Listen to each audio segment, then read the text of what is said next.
What's going on, everybody? It's your boy Robin Steele coming to you live with another episode of Minecraft mod tutorials, and I've saved you the best seat in the house.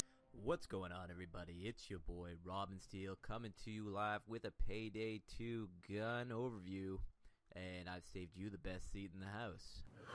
All right, take 40. What's going on, everybody? C4 here. Welcome back to the channel. Weird intro, I know. There's a reason. We'll get to that. As of today, June 11th, cool update is that the PC mods are working again. Big reason why there's only been like one video the last week is mods have been down, so that means no off-season rebuilds, no pink slips.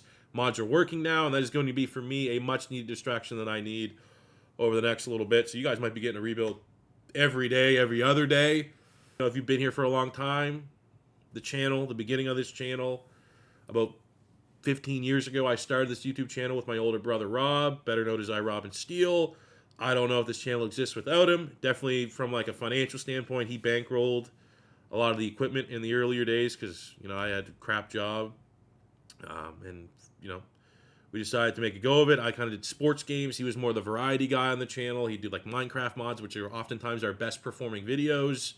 We did IRL videos. I tried finding some funny clips to put in the intro. Even funnier story is Rob's a teacher. And a couple years back, some of his students found our YouTube channel like, hey, our teacher's on the internet like dropping F-bombs. So he ended up having get called to the office for a meeting, and he told me right before the meeting, he called me, he's like, I need you to scrub these videos from the internet or I'm going to get in shit. And I was like, okay. But, and I'd see every now and again in streams and stuff like that, those of you guys that have been subscribed for a long time would just check in, like, hey, how's Robin Steele doing? So, you know, there is still enough people that remember the olden days, the OG days of the channel, so that's why I felt like it is worth sharing this, that Rob has been sick for a while, and we found out the other day that he has he has stage 4 colon cancer. Some other things going on, and we're getting ready to start the radiation and chemo and stuff like that, 25 days straight. So there's going to be probably some days that I don't really feel like doing the YouTuber thing. There's going to be other days where that's all I feel like I want to do. I just want to get away from all that and just focus. So I appreciate you guys allowing me to have that escape. And I'm going to do my absolute best. Vibes high. Vibes will be high in those videos. But there's going to be other days the vibes are not so high, and that's kind of what's going on. And I felt like sharing this personal side because a lot of you guys that have watched since the beginning will remember him as a part of this channel, and I felt like it was at least sharing, worth sharing that with you guys. That's what's going on. He doesn't have social media, so if you want to reach out, comments on this video probably be the best way. And I mean, I really fucking hope in a month I'll be able to have a tweet that's really, really good news. So dealing with that, thank you guys for hearing this out. We got to bring the vibes back. We got a Cardinals rebuild. It's very fun. It's an absolute bagger. Had a blast recording it. Love you guys. Let's get into it. What's going on, everybody? My name is C4. Welcome back to the channel. Today we're here for a brand new Madden 25 off-season rebuild as voted on by you guys. An overwhelming favorite to be our newest rebuild is the Arizona Cardinals. And what you're going to get here today is a rebuild unlike any other you're going to find on the YouTubes.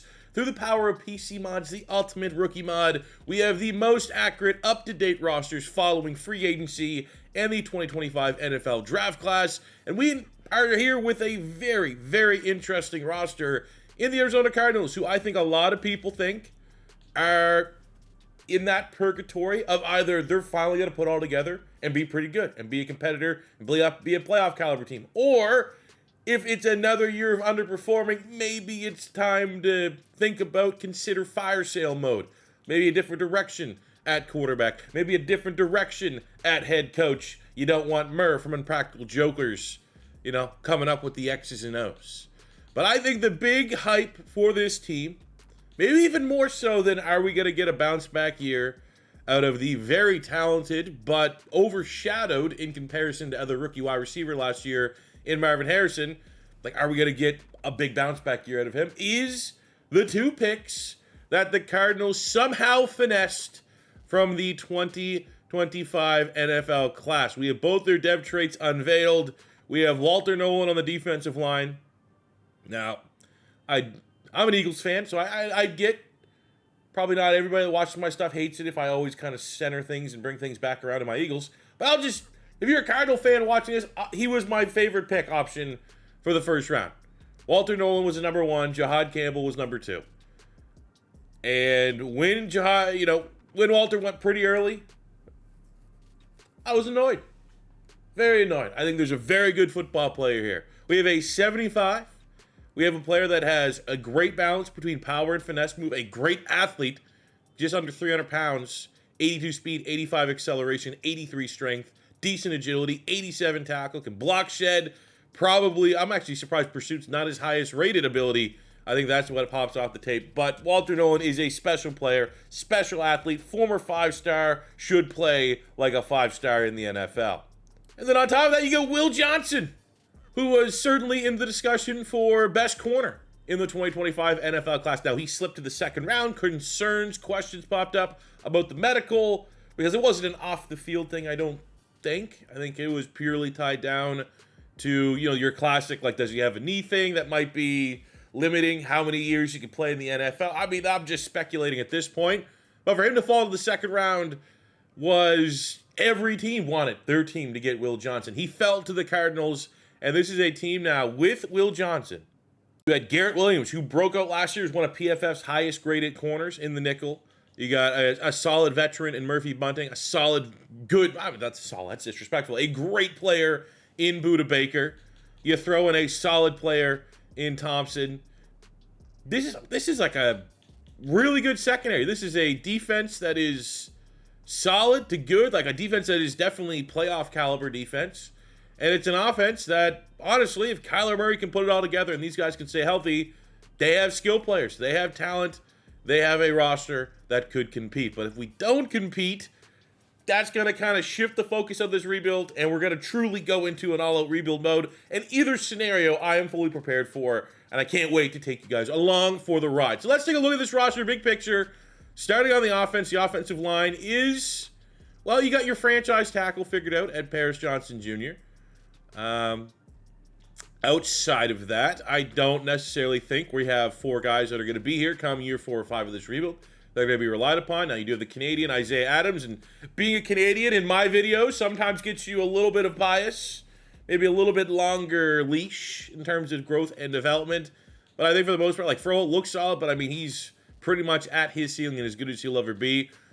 But if you can only have one lineman that's kind of set in he's going to be good, you probably want it to be your franchise tackle. At least that is what we have. We have Trey McBride at tight end, who's one of the best receiving tight ends in football, 92 superstar. You have Marvin Harrison Jr., who from a talent standpoint, maybe didn't get to show it last year, has and should still be, maybe we'll trend towards cautiously optimistic now versus being a sure thing, but cautiously optimistic he's going to hit his ceiling, which is a top 10 wide receiver in the NFL. You got Mike Wilson here, 78 dev trait on the right side of 25. So he could definitely continue to develop. Maybe want to look for, I mean, there's Quez Watkins, who, a couple different opinions on him personally on the channel. But I think this will be a team, like, I don't have to worry so much about that third receiving option, because I think it's going to be Marvin Harrison 1, Trey McBride 2, and then Wilson can be that 3. In the backfield, you have James Conner at power back. You have Trey Benson, second-year player, 77 dev trait out of Florida State, who can, be a compliment. And then when it's time to move on from Conner, maybe we have a 3-down running back right here in Benson. But quarterback, I just don't know what we're going to get with Kyler Murray. I don't see Kyler Murray play particularly great. In the sim from the outside, we got the mod here with the cool gear. Bright, I love that color. It's one of my favorite colors. Also by colors, I'm definitely wearing, and I look like I picked 3 things that could not match any less together. And that's what you get sometimes. And this is probably going to take me a couple days, so I'll probably have a couple outfit changes like you're at a Beyonce show. That's what I try to bring here on the YouTubes. But my question, and biggest question for either side of the football, is like, what are we going to get with Kyler Murray? Because he's 28, he's very expensive, and it's kind of the same vibes of when, this is why I got this out. I'm not a Cardinals fan, but we did a Cardinals main channel franchise. And Kyler Murray is very fun. Very good quarterback when you're controlling him, when you're playing every single game. All pro, all Madden, rookie, don't matter. Kyler Murray is very overpowered with this skill set. How will he play in the sim? How would he play within this scheme? I have no idea. And if it's not good, we're going to have a problem we need to rectify, which will be fine because there's plenty of exciting, realistic college quarterbacks I actually have more quarterbacks that I want to use in rebuilds than I have rebuilds that require a quarterback. So if it works out with Kyler Murray, awesome. If it doesn't work out with Kyler Murray, I'm ready to embrace that challenge. So that's pretty much all you can say about the offense. What is Kyler Murray going to do? Other than that, let's get younger on the offensive line, and I think we're good to go. Defensively, well, the streak continues of using 3-4 defenses in rebuilds, which I'm getting a little bored of, but kind of is what it is. The front three here, Walter Nolen, ascending pass rusher. You have Robinson, who was he a first-round pick last year, or was he like an early second? Really should have double-checked this before we started. He was a first-round pick. So we need to get a lot more out of Darius Robinson. This Cardinals roster is not in a position that we can withstand having a first-round bust with the amount of, we need you to get out there and do the damn thing. So we need him and Walter Nolen to continue to develop, and then we can find a nose tackle at a later point. We already kind of touched base on the secondary. I think Garrett Williams. I think Will Johnson. I do feel like the last couple Cardinal rebuilds I've done, I've traded away Budda Baker. Maybe this will be the time that we rock and roll with him. I don't know. We will see. But I do like to think this secondary, I'm going to kind of just ride till the wheels come off. I like the guys they got. For the pass rush, I kind of had to get a little creative there to get our best combo. You have Wilson, solid. You have Zaven Collins, who can play pretty much every position. Now, he's listed as an outside linebacker, but he has the skill set where he's moved into middle linebacker. He's our highest rated middle linebacker. You got Cody Simon from Ohio State. I thought that's underrated signing. You had Davis Gaither coming over free agent from the Bengals, I think it was.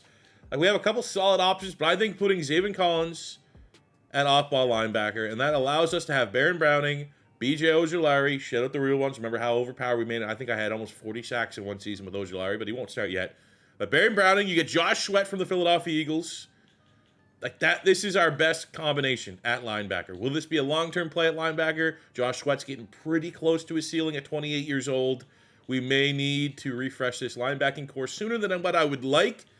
But overall, I don't know. This is a very unpredictable rebuild. It's going to work out, and we got the pieces in place, and we're just going to develop everybody and go win a Super Bowl. Or it's not going to work out. The playbook sucks. The players suck. We're not getting production, and we need to tear it all down. I have no idea what direction it's going to go. So without further ado, let's get into year one of our Madden 25 offseason rebuild of the Arizona Cardinals. And actually, I will just say, please let me know in the comment section below which team you guys want to see next. We're here very early, but I will just say early, from a strictly sim standpoint, the Bucs and Bengals are perennial playoff teams in the sim, which means they're very difficult. They're very consistent at winning a lot. 2 wins like them in our first 3 games is better than I was expecting with Arizona. Got another victim. Niners get bodied. Bro, this is nuts. Now, I will say, I'm going to keep it here live. We've beat a lot of good teams. We beat a lot of teams I think in real life will probably beat the Cardinals. But look at our schedule. Week 7, Carolina. Week 8, the Saints. Those have got to be 2 games that you got to win. I was penciling those in as wins looking at the schedule. Is this going to be a team that you can't trust? Or is this a team that when you go into these must-win games, gotta have it type games, they can get the job done? So we're going to set our focus scout. My concern, again, I feel pretty good about the defense where it's at. We could either look at a nose tackle, but I think for my money right now, I want to beef up the interior of that offensive line. So we'll set that as our focus scout. Probably should have min-maxed my head scout to help us out there a little bit. But let's see. Come on. 0-7 Saints, 6-1 Cardinals. If we win, I think we're going to win a Super Bowl. Oh, this is going to decide the whole rebuild right now. Webcam's blocking it, but the Saints are 0-7. If we could beat New Orleans, I think we will get a Super Bowl win within 5 years. If we lose to the Saints, that unpredictableness, I think, is going to cost us at some point, and we won't get it done within year 5. This whole rebuild is going to hinge on this Week 8, Year 1 game. The Cardinals are 7-1. So I will say the first kind of Debbie Downer is for a team that it's uncertain if they're going to be good or bad in real life. Not a lot of salary cap space, $37 million. So I think with that, we got to be somewhat conscientious of the players that we want to retain. And I would say, looking at these available players, Jalen Thompson's probably the only one that makes a lot of sense. I'd like to keep him here. Let's get him on a 3-year deal so we keep him till he's 30. We'll sweeten the pot just a little bit, but I mean, under $20 million bucks. Like, we take that. He turned down 16. I bet you 17 we'll get this one across the line. 17.5, and our secondary stays together. So at the end of year one, we go 12-5. With a top 10 offense, the number 2 rushing offense, a top 10 defense, the number 1 rushing defense. Have I been sleeping on the Cardinals? Like, what? Now, I mean, they could be a team that just makes the playoffs a lot and doesn't go on deep playoff runs. Because if I do an AFC rebuild, I'm not used to seeing the Cardinals in the championship game. I'm not used to playing against the Cardinals in the Super Bowl. And when I do NFC teams, maybe I'm just like not matching up with the Cardinals, but I kind of feel like this isn't a fluke. This might be what we're about to be in store for. Take a look at our stats. Kyler Murray, 3,500 yards, 27 touchdowns, 16 picks. That's not great, but did he scramble a lot? 300 yards, 3 touchdowns, 5 fumbles. So the pro, I guess, is Kyler Murray did get 30 total touchdowns, which is always the absolute bottom tier floor of like, okay, it wasn't a terrible season, but he already got his bag. He's a very expensive franchise paid quarterback. 3,500 yards, 27 touchdowns, 16 picks. Didn't really answer any of the questions we had about Kyler Murray. I'll say that. I mean, at the end of the day, the big thing he got going for him is we won the division and we're in the playoffs. So I'm not going to immediately say, oh, he's getting traded this offseason or anything like that, but it doesn't. I have no more clarity whether or not he's going to be the guy that can bring us to a Super Bowl. Let's take a look at this number 2 rushing offense. James Conner went over 1,000 yards with 8 touchdowns. Awesome. I mean, you know, obviously everyone should know probably his story coming into the league at a Pitt. Probably one of the few, like, universally, I don't think there's a single player, even if you're a Steeler fan, that dislikes James Conner. So it's sick to see him still being a weapon. We got 7 and 8 from Trey Benson. That's a hell of a year. That's a hell of a tandem between those two guys. Receiving, we got our 1,000 yards from Marvin Harrison Jr., so a bounce back off his pretty meh rookie season. So getting 1,000 yards is huge. Trey McBride with 900 yards, 89 catches, 10 touchdowns. Like, those are probably, if not the best, like top 3 for tight ends in the league. So he could be looking at a superstar X Factor dev trade increase when all is said and done. Zay Jones with a solid year. Michael Wilson with a solid year. And I mean, just like, you know, everyone, all things considered, we just had a somewhat limited passing offense. Running the football was our bread and butter. So, you know, I don't know if there's ever going to be a team that can facilitate 2,000-yard players, but it'd be cool, especially if it can be Harrison and McBride. On the defensive side, moving Zaven Collins back inside the middle linebacker, paid dividends as he leads the team in tackles with 152 tackles. We get 2 sacks and a pick. We get 11 sacks for Josh Sweat. Awesome. Paying big money to get away from the Eagles. That's the kind of production you want to see. 10.5 sacks on 11 TFLs for Walter Nolen. That should probably put him as front runner for defensive rookie there. That is awesome. Exactly what you want to see, because he's like a guy that's coming in. You know, you're I don't want to say he's a project player, but you're very much getting a guy that's like probably going to be a better pro than he was a college player. And if that's the case, it's going to take probably a couple years to reach his potential. And this is a starting point for Walter Nolen. Sky's the limit. We got 9.5 sacks for Baron Browning, 9.5 sacks. There we go, Darius Robinson. Kind of already getting the bust tag. First round pick last year, didn't do much. This year, 45 tackles, 14 TFLs, 9.5 sacks. Hell freaking yeah, brother. Picks, we got 3 for Garrett Williams, 3 for Murphy Bunting, 3 from Keaton Crawford, the freak athlete from Nevada, the rookie. 2 picks, Will Johnson. Crawford did talk about him much in the preview. I mean, the traits are there. 5'11", 202. We got 96 speed, 93 acceleration. I believe he has like ridiculous jumping, like 90-some jumping.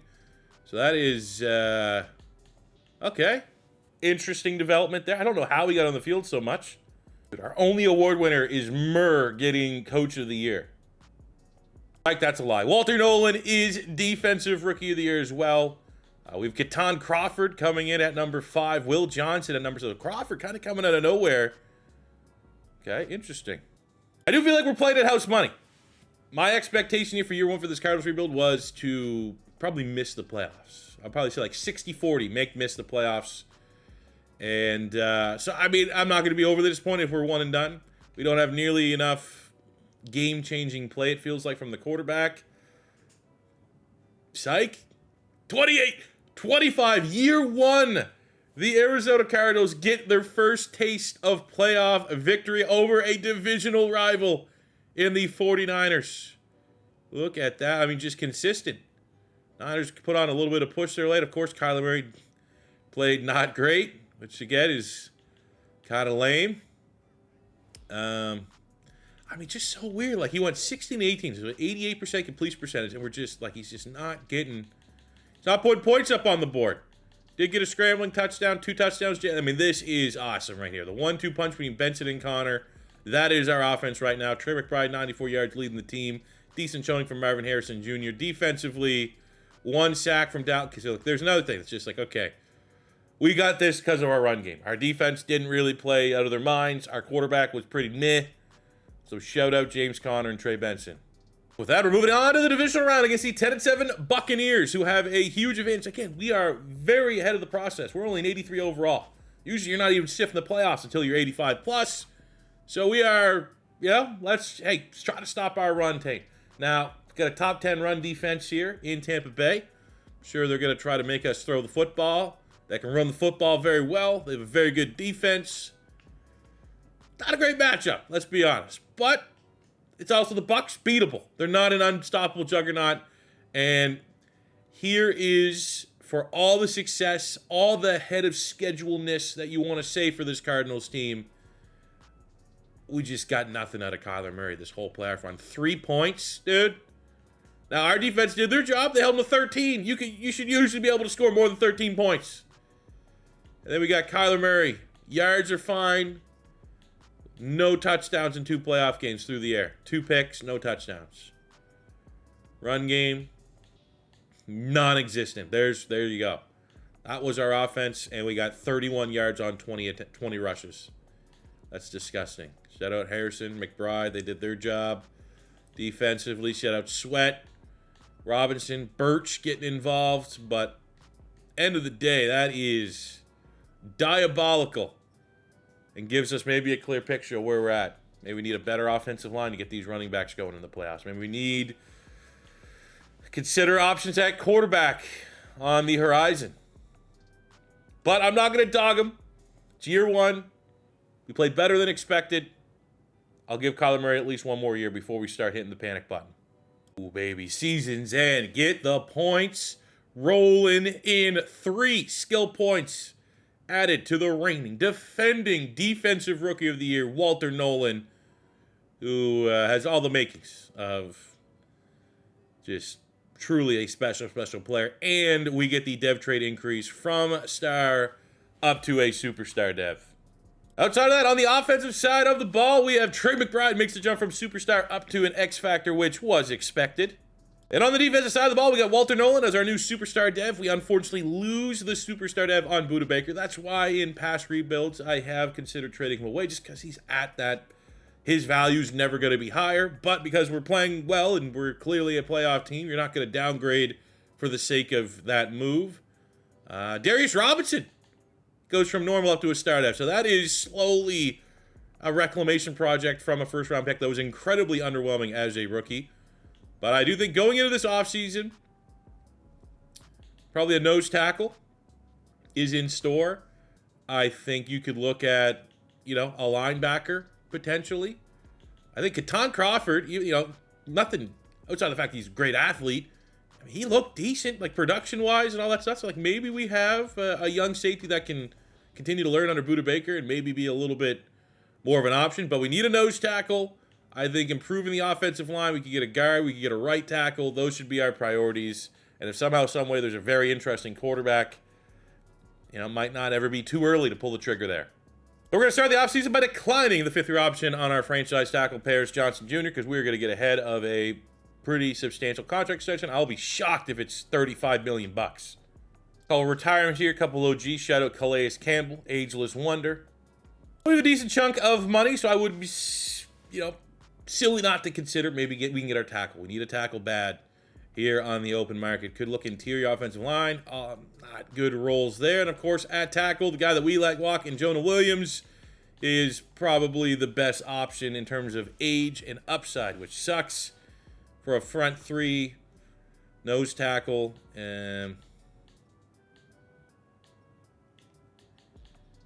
Yeah. So it looks like, fellas, we're going to have to put all the pressure on the draft to find some value. Let's take a look at the final mock draft. We need tackle and a nose tackle. I think the nose tackle will come not in the first round. So let's take a look at the tackle market. Feel like we're not going to be able to just sit and wait. You might have to get aggressive.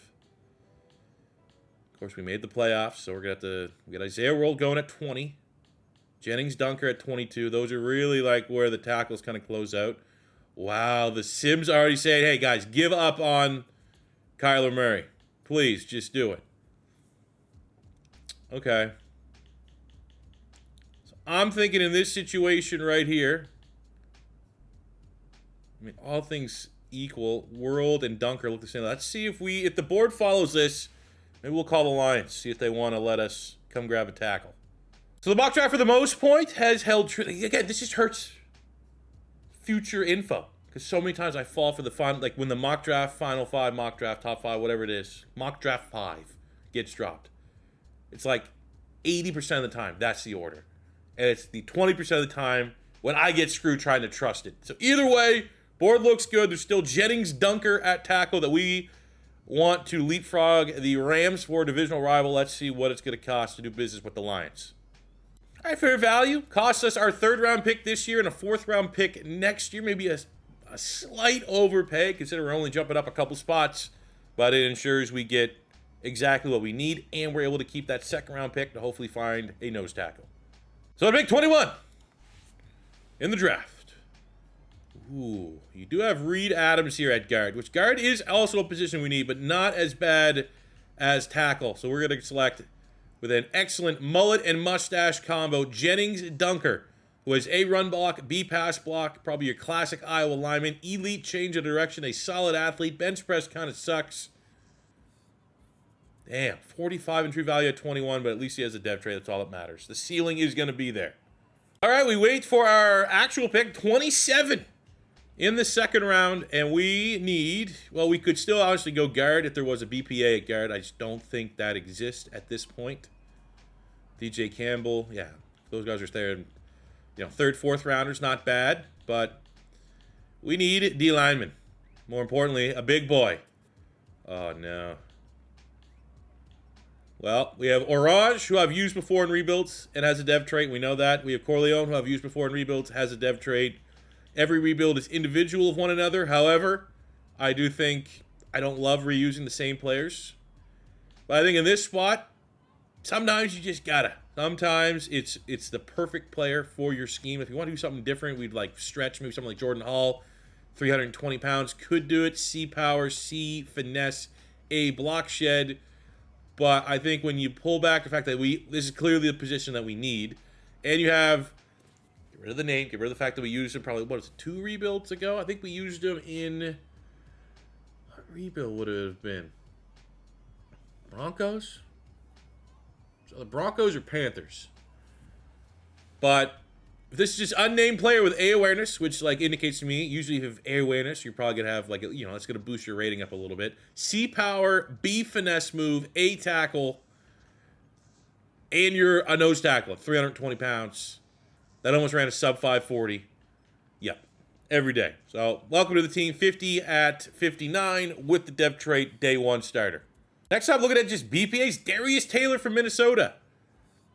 If we're under the assumption there's probably not a whole lot of tread left on the tire, James Conner, but we were 2 running backs strong. Elite acceleration, elite jumping, great speed, 4.4, low 4.4 speed. Productive player since he's gone to Minnesota. He clearly looked like BPA to me. 22 in true value, so a 1st round pick at 123 with a dev trait. Let's go. Not only did we just future-proofed having that 2-headed running back attack, which so clearly was why this Cardinals team was good this year. I mean, that might be good enough that, like, if it comes time and Benson wants a little too much money, we might have our future RB1. Sick pick. Let's go. I'm gonna be honest. Something like I never personally have done, but like just sorting by which players kind of tank their stock a little bit, like you could probably find. Now, it's not going to be every case, but you could probably find guys that are like really good and they just got hit with like that RNG of like, oh, no, sorry. You got the bad news story, but the talent's still there, undeniable talent. Maybe I don't know. Have you guys used that? Is that something you like, or do you go the inverse and look at which guys get the huge positive plus minus? It's something that personally I never really considered, because I mean, so often when you get to the generated classes, the information, the true information, is in like the combine and letter grades. I'm not gonna lie. I don't know if at 6'5", 340, this guy can play some guard. Lance Hurd still got some decent grades. Got the player picture. Oh, okay, never mind. Kind of sucks. All right, so take a look at our draft recap. All things considered, what a freaking class, dude.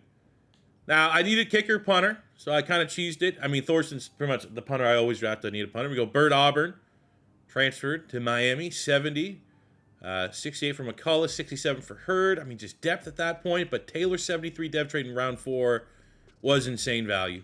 Corleone, day 1 plug and play nose tackle with a dev trade. And then we get Jennings Dunker to be able to give us a offensive line, that right-hand side. We're going to have 2 tackles. I like to think Dunker and soon to be Paris Johnson, we're going to give a contract extension this next season. Those are going to be the 2 tackles that are going to be starting when this team, whenever we do it, hopefully sooner than later, wins the Super Bowl. So as we move into year number 2, no real changes. I do think we go like, Connor now becomes a little bit of a role player as far as Benson, and it's kind of you want Taylor to get on the field as well. Very highest ceiling out of all of our running backs, but we're going to do right by James Conner, help him start at fullback, get on the field a little bit, have him be RB2, and then hopefully not get punished by like losing the depth trade for Taylor, not be on the field too much. Dunker gets to start at right tackle. Defensively, I think with how they played last year, we had Corleone there in the middle of that front. I'd love to see just Nolen and Robinson continue just to dominate. The pass rush was on point. Maybe a dev trade gained in the secondary between Williams and Johnson. They're both ascending players that should roll a dev trade. We get a bunch of picks or something like that. But I think the biggest thing is Kyler Murray. I was not sold on Kyler Murray last year, but he led the team to wins. When you take a look at, touchdowns, most touchdowns he's had in his NFL career throwing it, but also the most picks. And I think the big thing for Kyler Murray is we got 3 years left on his contract. I'm not going to say he has 3 years left in Arizona. Let's just put it that way. Hopefully we're surprised. Hopefully we're impressed this year. All right, 1-1 to start the year. No real idea. Rams are solid. We barely lost that one. We beat the team we were expected to beat, but I want to come here early, because we have Paris Johnson Jr.'s contract. That price is only going to go up. So I want to get him. Let's go 5 years. We'll start at 145. Could go up to 150. He buys into the project. That's sick. Michael Wilson locked in for a 3-year deal to be our wide receiver 2. Zaven Collins on a 3-year deal at 27. That's locked in for the rest of his prime. 3-year deal for Baron Browning. Still, 27 years old, an ascending pass rusher. Played well last year. Why not? Malk Wilson on a 2-year deal. The star dev linebacker, he's 28, so we get him for 28, 29, 30. Shouldn't face any regression and gives us time to, at some point over the next couple drafts, find a successor inside at linebacker. We'll be back. Froholt, the star dev 80 overall center on a 2-year deal. He's going to regress. He's 30 years old, but center's kind of one of the least important spots on the offensive line from a sim standpoint. So even 2 years of regress, he still will be like mid-70s.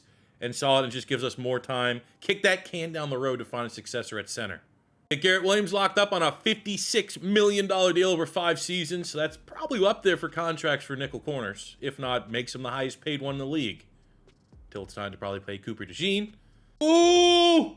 Literally, man, these things gotta be broken, dude. The whole, conversation, Walter Nolen sitting there talking again, he's like, we had a goal for you. Unfortunately, they did a lot to take away your impact. Walter Nolen's an X factor. Let's go. There's something, maybe they throw in sacks. Looks like he had 3 sacks, 2 sacks, milestone goal, 1 sack, milestone goal, 1 TFL. So he needed 4 TFLs to get a breakout. So if I'm kind of looking at this, how many sacks he actually got, I'm not too sure, because he has a milestone goal of 2 and 1. Whatever. Cool. Now, year 2 ends kind of how I expected year 1 to go. Very disappointing to start this thing out 12-5 and then follow it up 8-9. Even though our roster across the board 85s is good. That is like certainly a bubble playoff team. We go 8-9, third place in the NFC West, which, definitely not NFC West champs like we were a year ago. Take a look at the offense. Kyler Murray was top 10 quarterback. Interception still annoyingly high. Maybe it's something he'll just never get out of that rhythm. 27 touchdowns, 4,200 yards. No 1,000-yard rusher. Marvin Harrison Jr. kind of went off, though. 97 catches, 1,300 yards, 12 tuds. Over 1,000 for Trey McBride. Really nice year to Michael Wilson. Defensively, Zaven Collins leads the team. We get 19 TFLs, 16.5 sacks from maybe the best young pass rusher in the NFL. 16 sacks from Josh Sweat, 22 TFLs, 11 sacks from Darius Robinson, 7 sacks Baron Browning, and for the rookie Corleone, 21 TFLs, 6 sacks. I thought we had a lock, and we did have a lock on Defensive Rookie of the Year last year with Walter Nolen. Should be the same with Corleone, who started, what was he, a 72, 73, ends his rookie campaign as an 80 overall. We got a huge 17K XP for the 5 sacks. A little bit earlier on, we had another 15K for 15 TFLs. Huge year of development. That D-line is pretty damn disgusting here for the Arizona Cardinals, which is great. Let's take a look. We're not going to have much. Let's see. Come on. Show some love. Oh, wow. Runner-up, huh? Did Walter Nolen at least win D-Lineman of the Year? Runner-up, huh? So as we look at our offense, dev traits up or down, we get an X factor on Marvin Harrison Jr. So that paired with the tight end, both being X factors, is pretty awesome. We also didn't lose the dev trait on Darius Taylor, which is good. Jennings Dunker, hidden dev, is just a star, but we spent all year making him an agile scheme fit. So next, I'm expecting huge growth in his development next season. Defensively, let's see what we got. We got the X factor on Walter Nolen. I mean, I wasn't really expecting locks. I think it could have been totally possible that Darius Robinson goes up dev trait. Also for Corleone. Also for Josh Sweat. Josh Sweat would be an interesting one. He could have got it and then just lost it because he got old. Look at all that dog shit regression. Still had a hell of a year. And it's been an excellent signing from the Cardinals. We started this offseason by declining the 5th-year option on Marvin Harrison. We surprisingly also declined the 5th-year option on Darius Robinson. And we're going to try and get ahead of both those contracts next season, like week 3, as fast as we can. We were considering a change at quarterback. Anthony Richardson hit the open market is interesting, but I want no part of normal dev, $36 million per year Anthony Richardson. And I did think, honestly, if you're the Cardinals and you're not loving the dual threatness of Kyler Murray, your next quarterback is probably not going to be like a true dual threat as well. All right, so if we're not looking at dual threat quarterbacks, you have Raiola out of Nebraska. Interesting. You have DJ Lagway from Florida. Interesting. You got Mendoza from Indiana. Mateer making the transfer from Oklahoma from Washington State. All those guys are interesting rebuilds we've done. Yeah, we haven't done a Nico yet. I mean, could that be time? It could be. We've done an Arch Manning rebuild. I definitely don't want to double up on the quarterbacks. So, I mean, we'll scout these 3, see what the information yields. If it's good, maybe we make the decision. If not, I mean, I guess running it back with Kyler for 1 more year and then looking at quarterbacks next year is somewhat viable. Kyler hasn't been hurting this team, just not elevating it. Ooh, so all those quarterbacks are pretty good. DJ Lagway, the best of the bunch with a legit round 1 grade, but I wouldn't hate any of those options. And then you got Mendoza, who we didn't scout, who has a short accuracy, a mid accuracy, a deep accuracy. I think when you look at our team needs, we need a right guard, quarterback,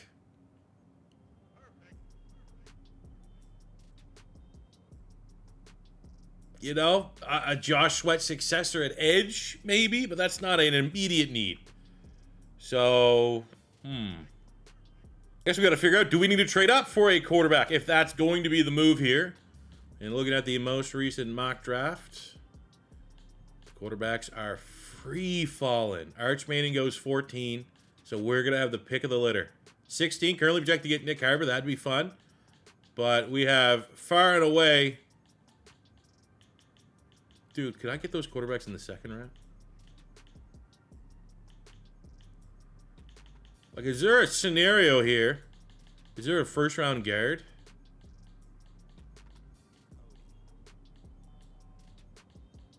No. But, like, we could go... Is our first-round pass rush still on the board? Adebaware. We didn't scout him. Man, if we could wait till the second round... But then, because I don't think the fifth-year option really matters that much. I think if whatever quarterback we get, we're going to love... And we want to get ahead of that contract extension anyways. So we might be able to get two birds stoned at once here. Quickly looking at guards, we have Harris, who's a second-round guard. Knapp, who's a second-round guard. So don't necessarily love that. As far as pass rush is concerned, maybe that's where we're at. It's just there's not... Adebaware looks like the only guy that'd be in range. And what do we got here? A tackle, C power... If we're optimistic, that's C finesse move, C block head, 6'4", 241. I mean, that's a big-time athlete. Like, we go Adebaware in the first round, trade up, get a quarterback in the second round. And not only get quarterback, I'm going to be honest, DJ Lagway's the best guy. So we could probably sim pick by pick by pick. And the likelihood that, like, Nico goes ahead of DJ, that... I don't know. I don't want to screw the pooch here either and just sit and wait and miss all quarterback options. We're going to go live. We're going to pause the pick where we're at. We're at 16. The mock draft looks like it held true for the most part. This whole thing's going to come down to the fact where I don't need DJ Lagway to be the third quarterback if these guys fall to the second. I just need him not to be the first quarterback picked.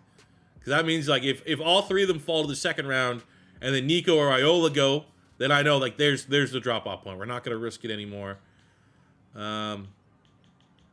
Okay, well, yeah, there's no guard. I'm not going to cheese it by getting a lineman and moving them to guard.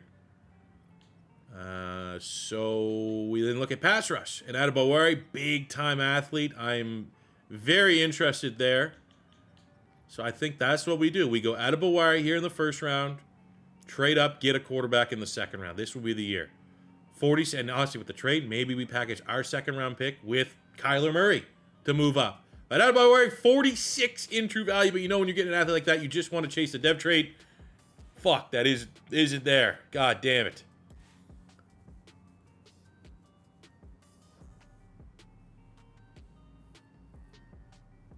And it's in the division. DJ Lagway goes to the Seahawks. I'm going to be honest, he's the only one I wanted.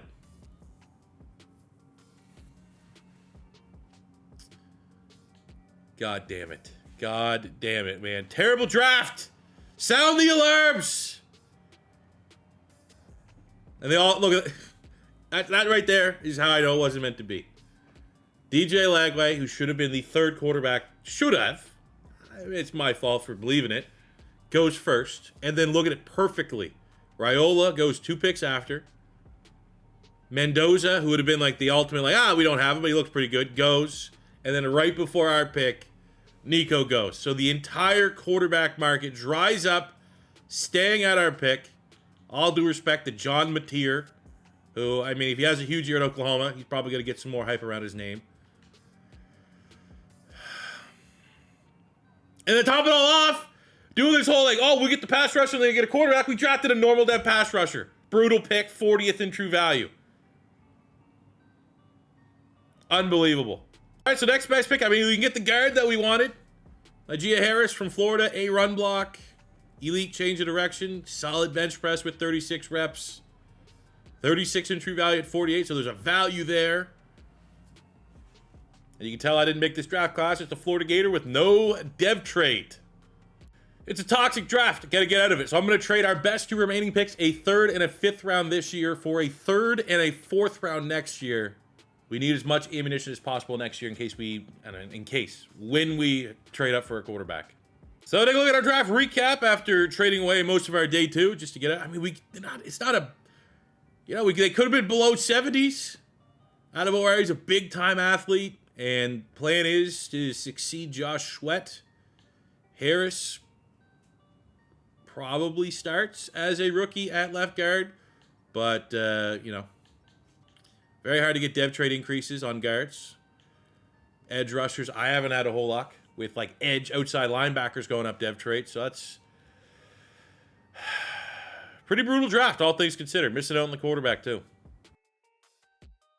Ooh, didn't lose it this time. Jennings Dunker just got gold medal. O-lineman. This is the first time I've got gold medal in the O-lineman drill and got a dev trade increase. Jennings Dunker, last year's first-round pick, is now superstar dev. I was close, dude, to making Harris the second-round pick our option. But I was like, you know what? We got Dunker, who I spent probably 6 points in agile. He was a power guy. I wanted to make him agile. Usually when it's a rookie, I like to try to put as many points as I possibly can in and try to make them a scheme fit. And that's, I mean, too huge. I mean, there's how it compensates. It's all checks and balances, right? Within the last year, we got Walter Nolen up to X Factor through in-game scenario. We get Jennings Dunker, dev trait to superstar from training camp. And that kind of offsets the fact that our first and second round pick this year were both normal devs. It's kind of funny. It's like, all right, I think that if and whenever this happens, the Cardinals move on from Kyler Murray if it doesn't break out, I don't think they're going to want to go right back to a dual threat quarterback. And of course, top quarterback, dual threat as it gets in Lenore's cellars. So maybe we need to look at secondary options. Bryce Underwood from Michigan, Keelan Russell from Alabama, both 5 stars. I mean, Underwood, first freshman ever to get on the cover of College Football 26. Obviously, it's only 2 years. But hype is very, very high. I mean, obviously, Snellers is just potentially like a generational type player. But probably one of these 3 guys are going to be our franchise quarterback. So sick, man. The year I totally want the worst pick possible. We're off to a 2-0 start. So that's sick. Awesome. So sick. All right. Contracts. Got some interesting ones. We're going to start Marvin Harrison Jr. We're going to go 5 years. Again, going with the anticipation that we're not going to have a super expensive Kyler Murray contract to deal with. So I think we spend big. We'll come back from Marvin Harrison Jr., get Darius Robinson locked in on a 4-year, $60 million deal. I think that's honestly a bargain for his production. Little Baker's an interesting one, but I think even in the face of regression, I'm committed to keeping him and making sure he retires a Cardinal. Isaiah Adams, at 27 years old, locked in for the rest of his prime to start for us at right guard. Let's go Canada. Trey Benson wants like pennies. I was fully planned to just go Darius Taylor, but I think we just keep a 2-headed running back attack if it's going to be this cheap. I took a 5-year, $141 million deal to get Marvin Harrison to say yes to the project here in Arizona.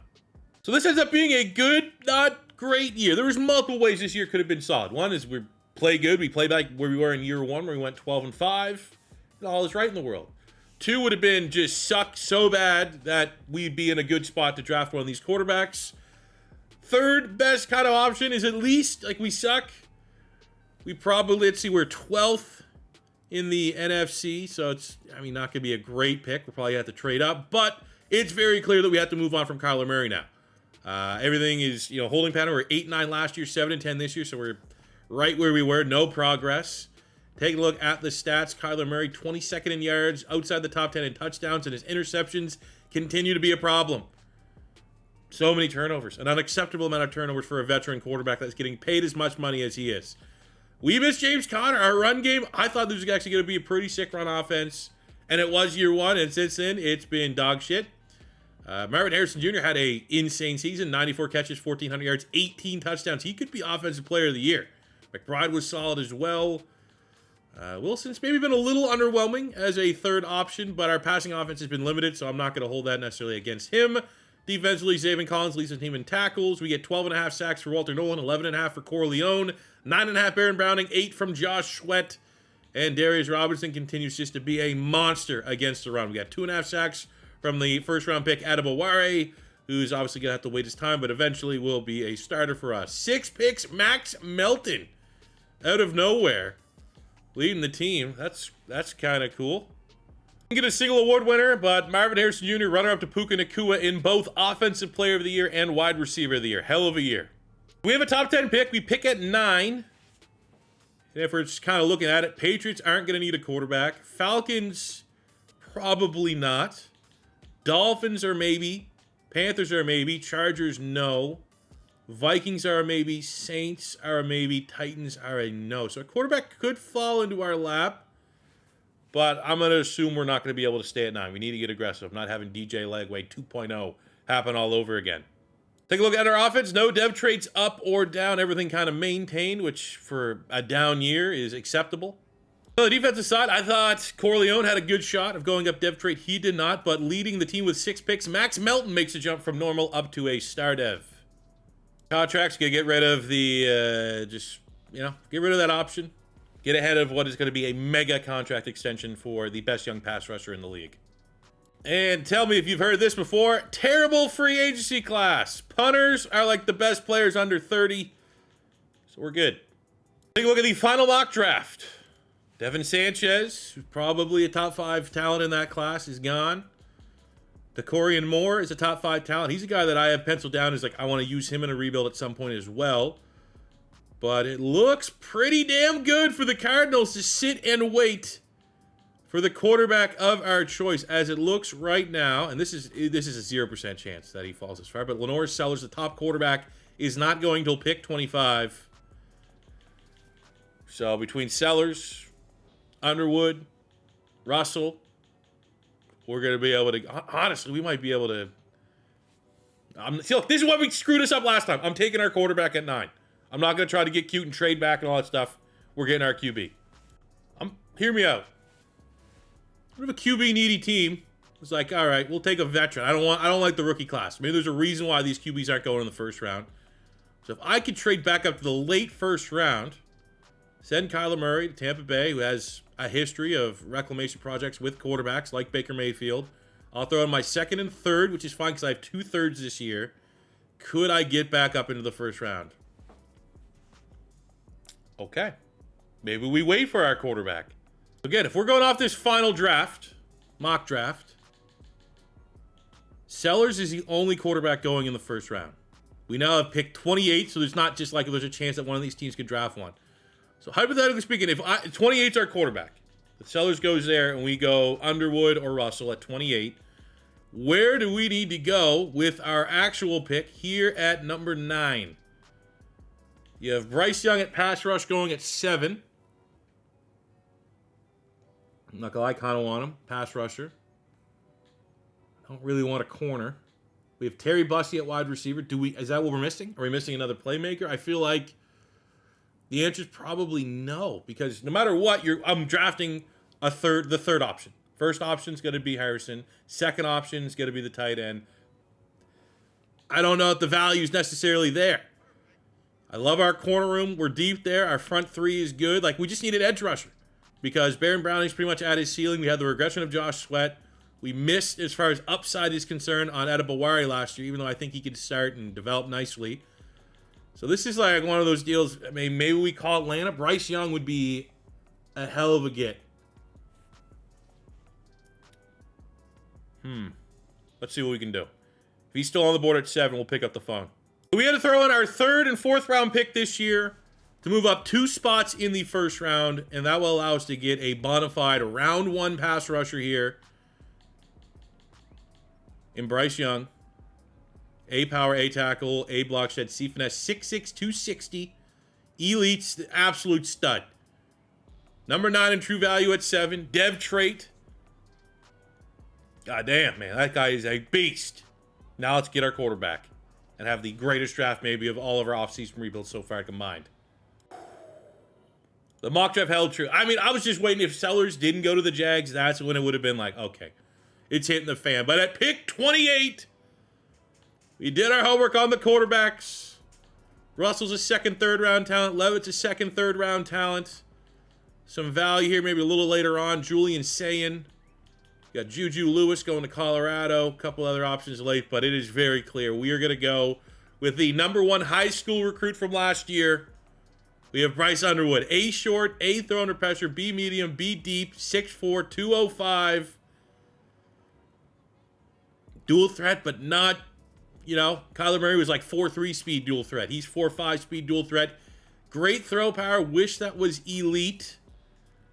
But ladies and gentlemen, We have a new franchise quarterback in Arizona. Bryce Underwood, number 18 in true value at 28. Let's go.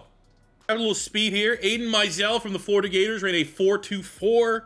One of the fastest players in all of college football. If you've played with the Florida Gators at College Football 25, he's one of the most overpowered players in the game. Of course, no dev trait, but 6'2 with 97 speed. That'll always work. So take a look at our draft recap. Ends up being fairly stellar. Almost every pick 70 plus.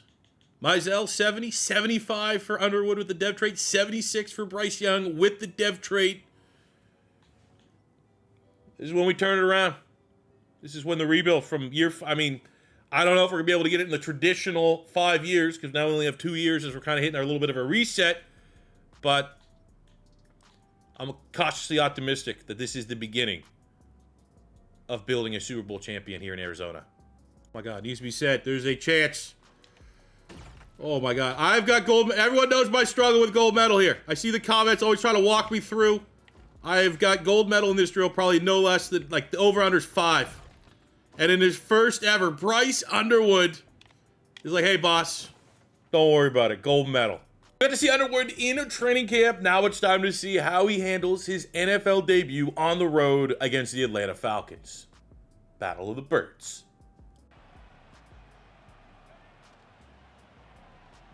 Oh, there we go. Oh, what a route. Break an ankle, touchdown, Marvin Harrison Jr. Like a warm knife through butter. The slant at the top to Michael Wilson. 2 great drives here in the first half from the rookie Bryce Underwood. Now, for whatever reason, our defense didn't want to show up today. Neither did our kicker. So we are trailing here, 2 minutes to go. But with how Underwood is playing,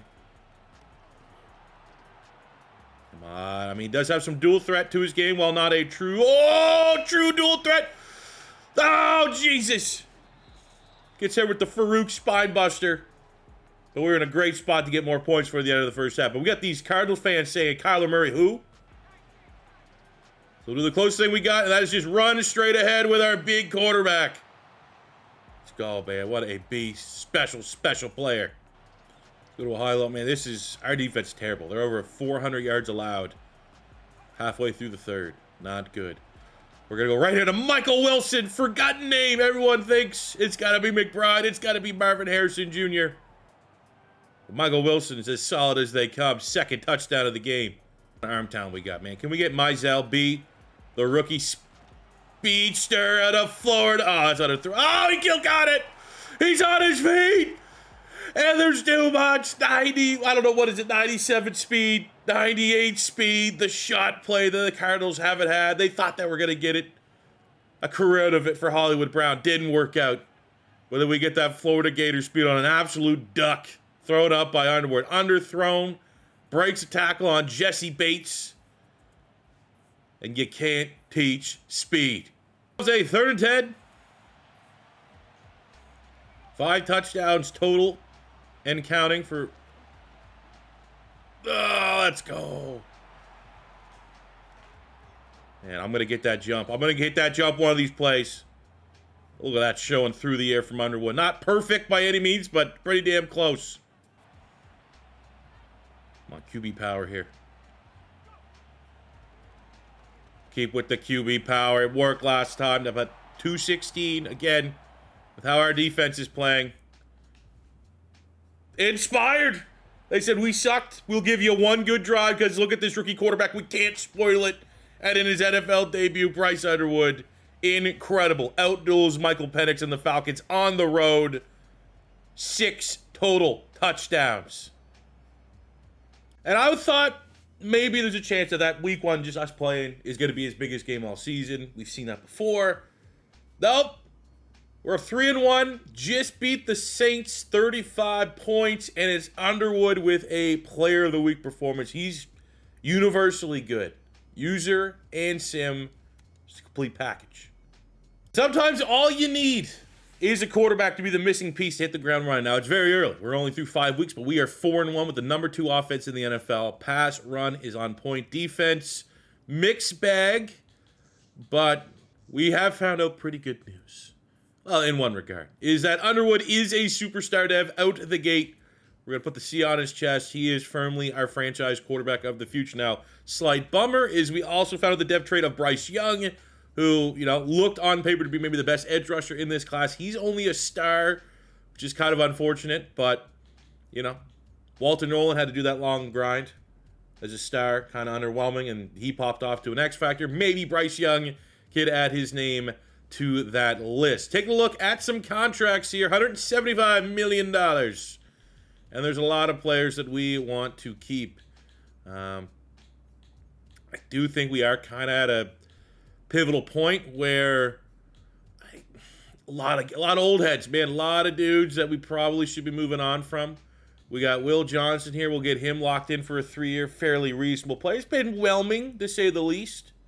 Ooh, okay, let's try this one. 4-year, $125 million mega extension to Walter Nolen. He earned it. Close by, we are back in the Player of the Week discussion. 40 bomb dropped on the Panthers with another Offensive Player of the Week performance from our young rookie franchise QB. So the good news is that we finished in the first year of the Bryce Underwood era with a rookie quarterback, which is always going to be some growing pains. 9-8, so above 500, a better record than our last 2 seasons under Kyler Murray. So that's good.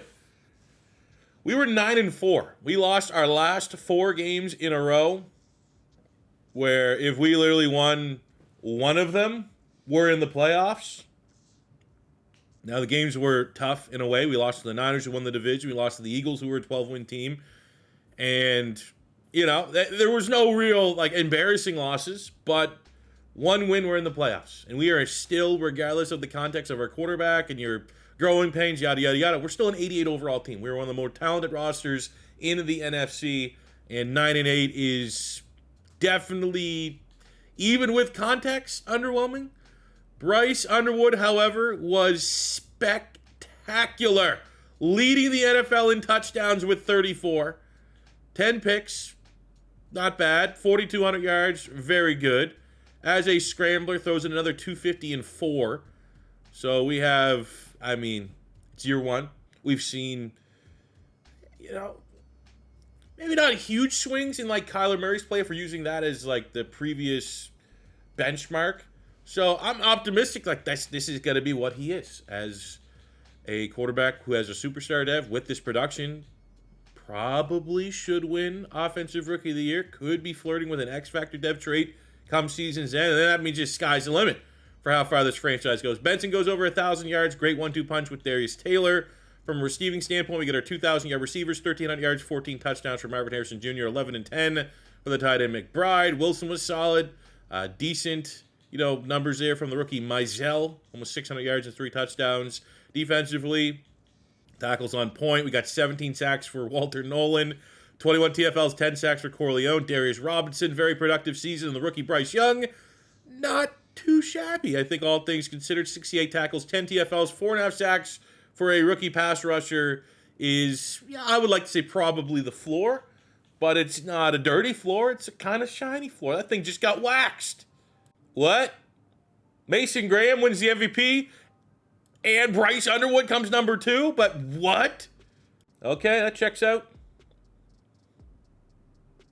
We do get Bryce Underwood winning Offensive Rookie of the Year on top of coming second in MVP voting. He also wins Quarterback of the Year. Should be a dev trade coming our way. End of the season, we get some good news. The great news is Bryce Underwood is now a superstar X Factor, winning Quarterback of the Year and Offensive Rookie of the Year and being runner-up for the MVP. Sky is the limit for maybe the best young quarterback in the NFL. And we need him to be not only a floor raiser, but a ceiling raiser for this Cardinals team. 9-8. We better not be sniffing single-digit wins from here on out with the roster that we have. On the defense, a dev trade again on the other side of Walter Nolen is Darius Robinson, who, at one point, I think it's probably fair, honestly, when we started the rebuild, was like, what the hell was this guy doing being drafted in the first round? And he has done nothing but come in and prove first-round talent year after year in this rebuild. Start of the offseason, we're going to decline the 5th-year option on Mr. Jennings Dunker so that we can pay him almost $100 million very early next season. This is now the window we can operate. We have a rookie quarterback in Underwood, so that means we got a lot of money to spend elsewhere on the roster. It is a little bit of like a transition year as we are letting some of the old heads walk. So we now need a new starter at center. We need, that's probably it offensively, I think. Center, which is, we'll find that in the draft. We have Adebaware. Maybe there's no dev trait, which makes it look a little less sexy to the eye. But like, this is a guy that we invested in. He was a first-round pick back in year 2, so now he has his final opportunity to start and hit the ground running potentially.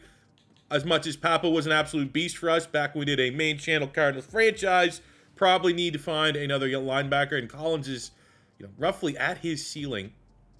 So 2 off-ball linebackers wouldn't be the worst, but at least finding one would be a priority. We also need a free safety. I don't think we really want Max Melton. I think I like him at corner in the nickel spot. Budda Baker's not getting any younger.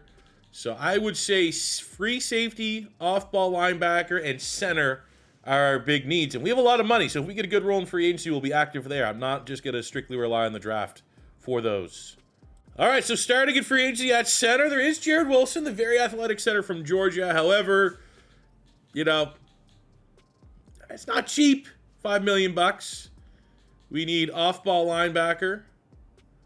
I mean, Jahad Campbell is, he's getting charged edge rush money. Cannot wait for Madden 26 where the terminology is all switched up.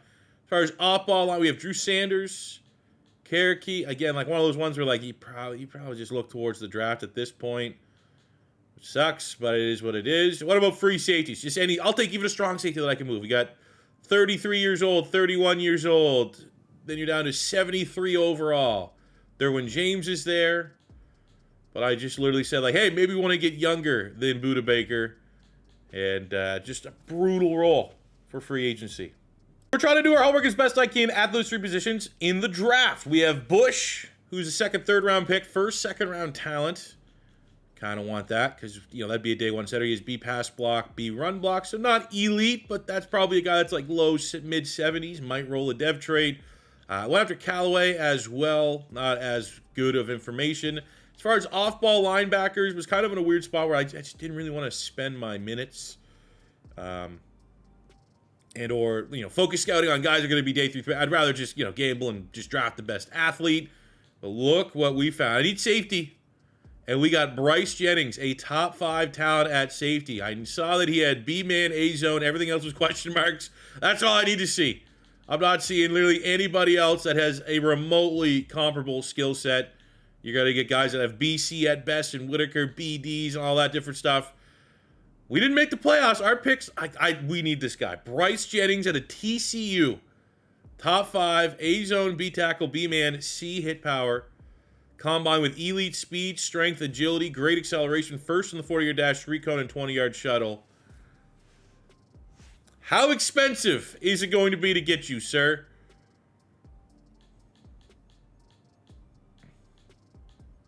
You're going 11. We're picking at 16. The board goes as it falls. Maybe we'll call it Dallas Cowboys. So we are able to trade out with the Cowboys. It's going to cost us pick 6. So to move 6 spots up, it's costing us our 4th round pick this year and then a 2nd round pick in 2 years' time. A little pricey, but when you seemingly have a home run talent at a position of need where you really do need like a day 1 starter, I think it's going to be worth the price. There's no way he sucks. There's just no way. Like, if he had these letter grades in a bad combine, I'd be like, okay, maybe he's a top 5 normal dev talent. But he literally has the letter grades. He literally has the athletic testing. And, like, perfect athletic testing. Like, he is the fastest. I think, I guess you could say, like, elite's everything. But I think this is a special player. He's exactly that. Number 1 in true value at pick 10. Bryce Jennings at a TCU. I guess the only negative, he's 23, so he's an older rookie. But man, oh man. That'll do. Now in the 2nd round, we're going to immediately just go here. Kevin Bush, first, 2nd round talent at center. B pass block, B run block. I wish one of those was an A. I wish he had maybe a little bit more strength to his game. But he does look like a relatively safe pick. Number 37 at 48. And he pops with a dev trait. He'll be a day 1 rookie starter at the anchor of our offensive line. All right, let's bring you here live to blind pick a linebacker.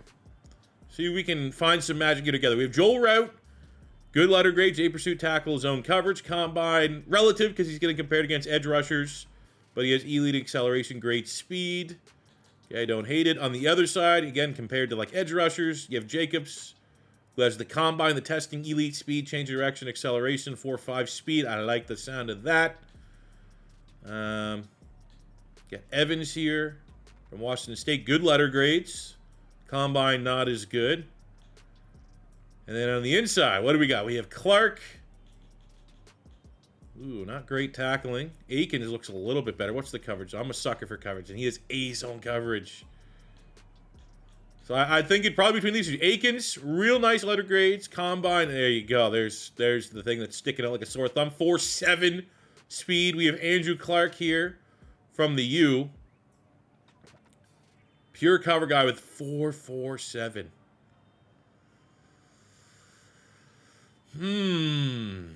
I think it's between Clark and Jacobs. It's a little bit, again, like maybe watching me break this down, you can look, oh man, that bench press is very impressive. He only has good strength. He had first in reps, second in 3-cone, 20-yard shuttle, but like 4.59. So he's pretty much a 4.6 speed guy. That's not overly unique. And you look at Clark, letter grades are, that's low. C tackle, B pursuit, but he's a cover linebacker, which is what we want from our linebackers. 3-cone, 20-yard shuttle, not the best. But anytime you get a sub 4.4 guy, oh, dude. Well, I think it's all about the gamble. I think Clark might be the riskier pick. I think Jacobs might be the safer pick. It's a 3rd-round pick. I'm not investing a 1st rounder here. Let's go Clark. Let's go with the pure speed. 91 at 80. I bet you Jacobs is probably in the 40s for true value, so that's already annoying. But 90 speed, 90 acceleration. Got the dev trait. We'll see. But take a look at our draft recap. Anytime you can get the #1 player in the class. Holy shit. 83 overall on Bryce Jennings. If that dev trait is something good, we might have just got, I think it's fair to say we got a generational quarterback last year in Underwood. But we might just got a generational player. Look at that. 86 zone coverage, 81 pursuit. Wow. That might be the best safety we've drafted so far in Madden. Bush at center, 74 dev trait. Clark, 71 dev trait. Got a couple of just meh selections. Out of curiosity, I mean, we know we have the #1 player. Was there anyone that was else kind of close? You have Finney at wide receiver going to the Falcons. Now, for me, I'm just out of curiosity. Well, here we go. We got Aikens at linebackers at 76, so we passed on him out of Colorado. That's annoying. Star dev. Okay, well, he's a dev trait player. I got to go see that other linebacker, though. What round do you think he was picked in? 3rd round? Tracy Jacobs. So this is the guy. Really, here are the two. We went Clark here, 71. So we got the 71 dev trait linebacker. We passed on 76 dev trait. You have Jacobs and Route. Route, 75. I mean, we got the dev trait. So you're in the dev trait lotto. Joel Route, just a star dev. Okay. But Jacobs was really the close one. He was the guy that I probably should have taken. And he has a dev trait. And he has like 90-some acceleration. So we're like, oh, maybe he's not as good of an athlete. Okay. So, I mean, they're all star. At worst, our players going to have the same dev trait. But we are, on paper right now, we made the wrong call. We're going to get in here early after a hot 3-1 start because we have a massive extension to look forward to with a couple players. $149 million for Jennings Dunker for the superstar tackle worth the price. We have Trey McBride, pretty much blank check. You have been so good. Perennial 1,000-yard tight end. Lock him in. We have Deontay Corleone looking for $100 million. Another guy that absolutely earned it. And suddenly our outstanding salary cap is not as outstanding anymore. As far as depth players are concerned.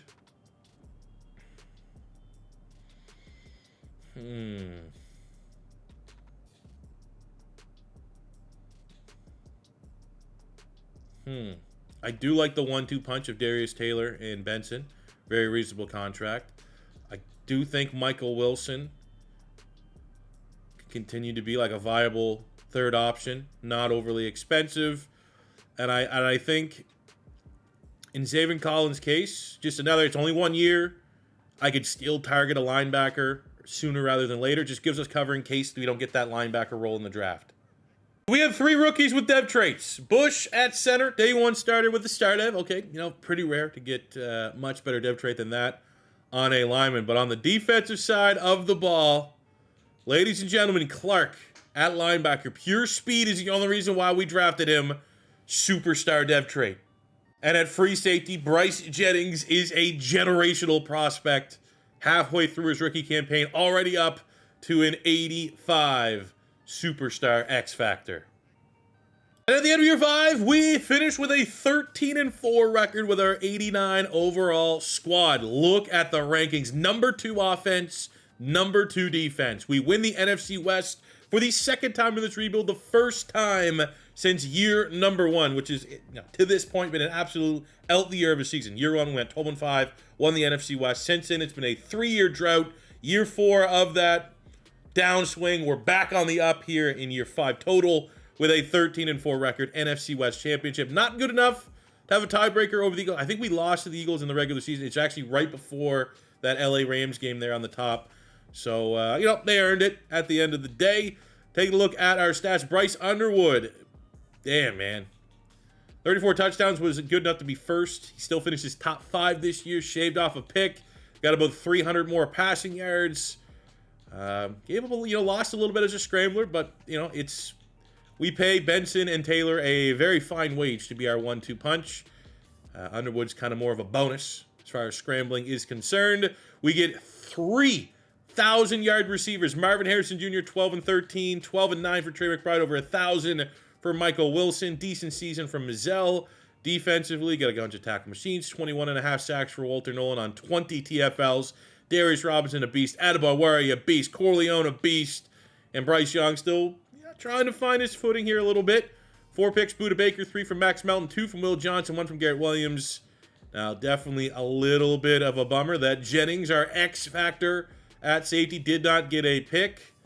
But he had 9 PBUs and over 100 tackles, so that's still a decent campaign. And for our superstar linebacker, Andrew Clark, nice 69 tackles. Only get 1 award winner is Walter Nolen, winning Defensive Lineman of the Year. But in the NFL, top 3 MVP race for Underwood. First 2 years in the league, being top 3 both times. Great start. Now, way back in year 1 of this rebuild, our first very surprising playoff appearance, we went 1-1. We were not 1 and done. We got a little bit of a playoff win, but we have not tasted playoff victory since. We kick off our playoff run here as one of the best teams in the league. It's a 9-8 Rams team. A little bit of an NFC West rivalry matchup here. We will see. And we did. 33-10 belt to ass with Marvin Harrison Jr. going nuclear. Statement win. Nothing else to call it. Wasn't even close. Showed that there was levels. They got another very talented quarterback, Keelan Russell, from the same class that we got Underwood from. 3 touchdowns, no picks, over 100 yards for Benson. We obviously got Harrison Jr. with his Player of the Week performance. Defensively, Jennings, the rookie, letting everyone know he's a tackle machine. 2 sacks. Adebawari having a little bit of a breakout campaign. Our pass rush was dominant. And with that win, we are on in the Battle of the Birds here against the Atlanta Falcons, the 3 seed, which we saw them in the regular season debut of Bryce Underwood last year. They know what he's about. We know what they're about. We'll show them respect. We'll upgrade our players. It's a tough one. Atlanta are one of the teams that tend to be fairly consistently good on the NFC side of the bracket, but we are a more talented squad in pretty much every single category. And if ratings matter, do they ever? 49-7. That is, our last couple of rebuilds that we've won had Super Bowls getting across the line. It's almost all been consistently games where the defense has just made it ugly. It has been very, very, very long time, probably at least 5 rebuilds since it's clearly been our offense dragging. 49 to, I say that with the defense only giving up 7 points in a game like this. Underwood, 4 touchdowns, no picks. I don't even know who Childers is. And he had 77 yards for, like, our RB3 out of Villanova. Shout out Brian Westbrook. Marvin Harrison's going off. Jennings just is like, I just get all the tackles at safety. Pass rush on point. And we don't even, okay, it's battle of the one seed. I mean, we get to figure out who the best team is in the league. Philly put up 45 on a good Detroit side. Cool thing is on the other side of the bracket, you don't have to deal with a Kansas City Chief potential opponent. But, I mean, we can't look that far. We have not had success for 3 years in a row. So the wheels could fall off at any moment. This could be maybe there's levels to this type game. The Eagles are absolute just powerhouses. But look, we're going to get an upgrade for Underwood. Darius Robinson, one of the best pass rushers in the league, is getting ready to play his best game. The Eagles are 13-4. We are a stronger roster overall. Eagles have an advantage defensively. We have the number 2 defense. They have the number 1 defense. Only 2 points separated. It's pretty close. We have the number 1 rush defense, so you know that they want to run the football, be it Jalen Hurts, Saquon Barkley. They have the number 7 offense. We have the number 2 offense. I mean, on paper, we are a better team. But Philly has the experience. They know what it takes to win. And, I mean, for us, context means everything. There are some rebuilds. I'm doing this just in case we lose. It's not going to be all doom and gloom. But there are some rebuilds where we really need to win right now. Year 5 is the traditional. Let's try to get it within 5. And if not, you know, I do it for the fans. We will go overtime, year 6, 7, 8, all the way up to 10 if we need to win a Super Bowl. It wasn't too long ago. We did the Panthers rebuild that I didn't think we were going to get it done within 10 years. Found a way to get it done. But there are some rebuilds where the salary cap is in a bad situation. We can't retain players. We're going to be significantly worse. It's almost an all-or-nothing season. Couldn't be anything further from the case here with this Cardinals. I think we could probably go year 8 before, you know, until the time to pay Bryce Underwood. Our Cardinals team still has $100 million of cap. So, like, there's a difference. I bet you Philly has no cap. They're a roster that has $100 million more spent and invested in their roster. So we're at different levels right now, and we're in a great spot outside of just not getting, you know, it done within 5. I think we still have another 2-3 year window of being very good. And we win by 1 point. Oh, let's go. 25-24. 3 straight Cardinals in Player of the Week. 2 straight by the best young quarterback in the NFL. Wow, man. That is sick. On the other side, MVP Mason Graham couldn't get the defense across the line, but look at that. 25-24. Only 1 touchdown scored in the 4th quarter. We kept the Philadelphia Eagles off the score sheet. And the 1 turnover for Jalen, that could be the difference right there. Very, very close play between the quarterbacks. Eagles had a little bit better getting after the quarterback with sacks. Our run game was non-existent. Marvin Harrison was unstoppable. We got the 2 sacks from Walter Nolen. We got the big game-changing pick. Who else other than Will Johnson? With that win, the Arizona Cardinals in year 5 are in the Super Bowl. We get the 13-4 Cincinnati Bengals. We are 3 overall points better as a base team. We are 1 overall point better as a defense. We are 5 overall points better as an offense. They have the number 1 offense. We know, especially, you know, if you can put Jamar Chase in the slot. I would say, you know, I assume the CPU is not cheesing here. But to a point, Cincinnati is the most glitchy playbook in all of Madden. That is what we're going to have to try to stop. Credit to their defense. They have a top 10 defense overall. You know, 35 touchdowns, just under 5,000 yards for Joe Burrow. Got Jamar Chase. It's going to be tough. But we've beat some legit teams. And on paper, we are the better team in this matchup. Not to just preempt like I did with the last game in case we lose. But I know officially we like getting this done within 5. That's the standard time frame for can you be a sick rebuilder and take a who knows directionalist Cardinals team and with 5 years make them a Super Bowl contender, which I mean we definitely have done that. But there's just so many players that I would be perfectly fine tanking the successful in 5 because Underwood's going to be a legit 99 sooner than later, not with the +6 boost. Right? We can get Marvin Harrison Jr. with another year up to a 99. Everybody on the offensive line maybe outside of Isaiah Adams, is just going to have another full year of just constantly getting better. Probably +2, +3 overall to everyone on the O-line. On the defense, I mean, we got a superstar and X factor from the draft that are rookies. D-line still has, and every single player outside of Budda Baker on this defense is still well in their prime. So there's a chance. Like, let's just say this is year 5, we don't get it done, and we have to go to year 7. Year 6, we can't get it done. Year 7, like, there's a chance if this goes to year 7, we will have the highest overall team we've had in a rebuild. Like, that'd be kind of cool to see. There's a silver lining if we don't get this win here against the Bengals. All that being said, don't want to lose the Super Bowl. Now, as we go into this game, I mean, on paper, we should be better. There's the story. Oh, there we go. First touchdown to the good guys. There's a storyline that is Joe Burrow going to be this generation's Peyton Manning. Great regular season quarterback. Nothing to show for it in the postseason. Then you got, like, the proven commodity. Are you still taking Joe Burrow and Jamar Chase at this point of a rebuild over Underwood and X Factor Marvin Harrison Jr.? So we have exactly what we need. A one-score game in the 4th. Touchdown here, we feel real good. Field goal here, we don't feel as good. We're going to get it, boys. Let's go, man.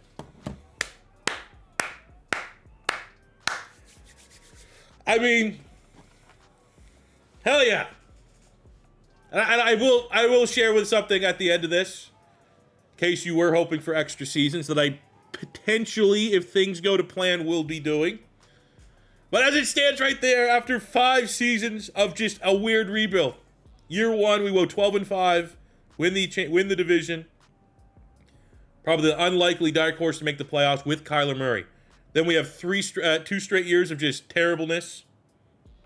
Then we get Bryce Underwood as a rookie, runner-up for MVP, get unreal play out of him. And then we follow it up with drafting a generational safety.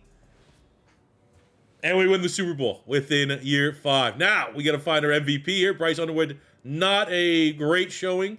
Not a terrible showing. Protected the football, 75% completion percentage, but kind of hard when you have no touchdowns to say, like, oh, yeah, there's our Super Bowl MVP.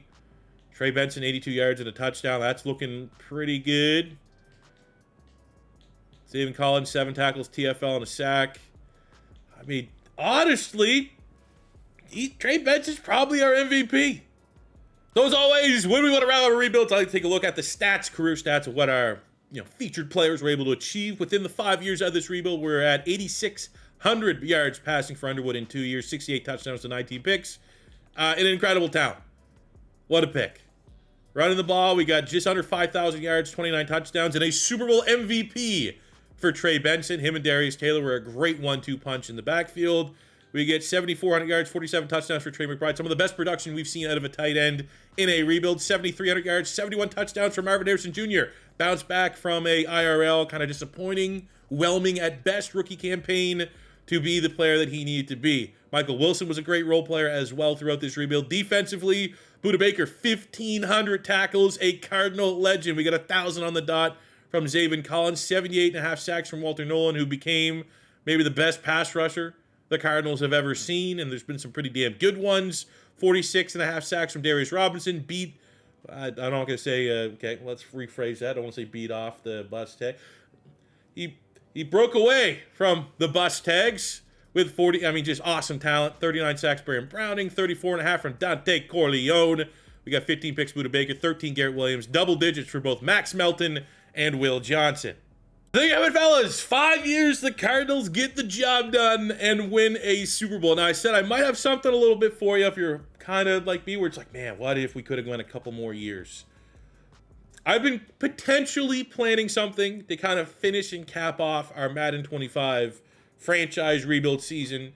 My plan is still to rebuild all 32 teams. We're on pace. I like to get that done before college football drops, because obviously when that drops, it's all I'm going to want to play. But there is a mod that will let you export teams from franchise mode. So I'm thinking there is a chance that when I'm done rebuilding all 32 teams, now there's going to be some probably duplicate players. You're going to have to forgive me on that from a realism standpoint. But there's a chance that I'm going to be able to take all 32 teams, because I'm saving the files after we're done rebuilding them, and put all of them into one franchise mode at the same time. There's a chance. I don't know for 100%. That's my plan, is to be able to get that done. So all of these teams you are seeing in our Madden 25 offseason rebuilds, if it comes to plan, I'm going to hope that I can export all of them, put all of them into a Mega 1 franchise, and just see what happens. Now, there's a chance it doesn't work out, but I'm going to try my best.